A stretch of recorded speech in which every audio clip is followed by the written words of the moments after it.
Okay. ఇంకా మనమైతే మన ఫుల్ వీడియోలోకి అయితే వచ్చేసాం. ఇంకా let's get into Halloween night. ఇంకా మన లాంగ్వేజ్లో చెప్పాలంటే బూచోళ్ళ పండగ అంటారు. సో ట్రయంఫ్ షోరూమ్కి అయితే మనం వచ్చేసాం. ట్రయంఫ్ షోరూమ్ వాళ్ళు కూడా బూచోళ్ళని మంచిగానే బుజ్జి బూచోళ్ళని అయితే పెట్టేశారు. సో ఈ ఈవెంట్ అయితే ఎలా ఉంటుందో మనం అయితే చూద్దాం. నాకైతే వీటిని చూస్తుంటే గోస్ట్ రైడర్ గుర్తొస్తున్నాడు.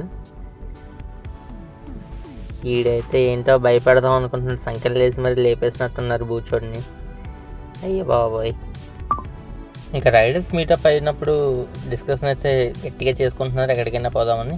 ఇంకా రైడ్కి అయితే స్టార్ట్ అయిపోయి ఇంకా మనం అయితే బీచ్కి అయితే వచ్చేసాం. ఇంకా వెళ్ళి మనం అయితే ఇంకా బీచ్ దగ్గర యుద్ధానికి వెళ్తున్న సైనికులు పార్క్ చేసేసాం, ఒక్కొక్క బైక్ పక్కన ఒక్కొక్కటి. కానీ గ్యాదరింగ్ అయితే చాలా బాగుంది అసలు చెప్పాలంటే. అయితే ఇంకా రథాలను అయితే ఒక చిన్న లుక్ అయితే వేసేద్దాం.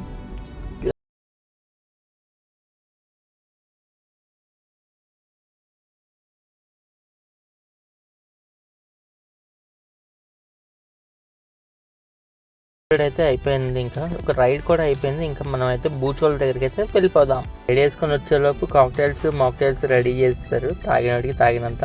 సారీ అదే కాక్టైల్స్ లేదు, మాక్టైల్స్ మాత్రమే రెడీ చేశారు. ఇంకా మనం కూడా ఒక మాక్టైల్ వేసేసాం. ఇంకా నెక్స్ట్ ఇంకేముందని చూసాం, బూచోళ్ళ పండగలో బార్బెక్యూ. ఇంకా బూచోళ్ళ పండగ వచ్చాక బూచోళ్ళ రెడీ అయిపోదామని మనం వెళ్ళాం. చూస్తేనేమో అక్కడ మన ఫెలో రైడర్ అయితే ఇంకా ఒక బూచోళ్ళ రెడీ అయిపోతున్నాడు. మనం కూడా ఇంకా ఎందుకు వెయిటింగ్ అని చెప్పేసి ఇంకా మనం అయితే ఎతికేసుకుంటున్నాం. అప్పుడు మనకు సెట్ అవ్వట్లేదు, మనకి సెట్ అయ్యేది దొరకాలంటే మినిమం ఉంటుంది. మనకైతే ఒకటి దొరికింది, బూచి. వచ్చేసాం, మనం కూడా మారిపోయాం బూచోళ్ళలాగా. ఇంకా మనం బూచోడికి కూడా భయపెట్టేద్దాం. ఇంకా ఇద్దరం బూచోళ్ళంగా, వీడైతే భయపడట్లా. భయ్య అయితే స్టాండప్ కామెడీ అంటే గట్టిగా ట్రై చేస్తున్నాడు, కానీ నిల్చొని నవ్వాలో నిల్చొని నవ్విస్తున్నాడో తెలియట్లా. ఇంకా రైడర్స్ అందరూ మంచి వైబ్లో ఉన్నారు, హాలోవీన్ ఈవెంట్ మంచిగా ఎంజాయ్ చేస్తున్నారు. ఇంకా మనం కూడా వైబ్లో అయితే ఎంజాయ్ చేస్తున్నాం. సో ఇంకా బాన్ఫైర్ అయితే ఎండ్ చేస్తున్నాం ఈ సెషన్ అయితే. కుర్రాళ్ళు మంచిగా అయితే వైబ్ అవుతున్నారు. వీడియోతో మళ్ళీ కలుద్దాం. Until then bye.